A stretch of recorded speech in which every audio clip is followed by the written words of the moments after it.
আপনাদের কাছে আমি আসছি, আপনারা এই রাত্রে কুয়াশার মধ্যে হয়তো আমার অপেক্ষায় অথবা অন্য রঞ্জু অপেক্ষায় আপনারা বসে আছেন। আমিও এসেছি এটা রাজনৈতিক কোনো কারণে না। রঞ্জু আমার অত্যন্ত খুব একজন কাছের মানুষ। আমি রঞ্জুকে ব্যক্তিগতভাবে অত্যন্ত স্নেহ করি। কারণ হলো আমার জীবনের কিছু বিপদের সময় ছিল, আমার জীবনের কিছু দুঃসময় ছিল, যে দুঃসময়গুলোতে আমি রঞ্জুকে খুব কাছে পাইছি, খুবই কাছে পাইছি। এবং রঞ্জু যে কোনো সময় যে কোনোভাবে যে কোনো কারণে যে কোনো জায়গায় ডাকলে আমি সেখানে সাড়া দিই। সেটা রাজনৈতিক কারণে না, আমার ব্যক্তিগত কারণে। আজকে আমি উল্লাপাড়াতে গেছিলাম।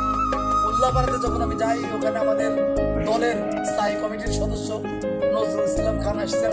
আমি সেখানে সন্ধ্যা পর্যন্ত ছিলাম। বাসায় এসে আমি নামাজ পড়েছি। তারপরে রঞ্জু বলল যে চলেন যাই নামাজ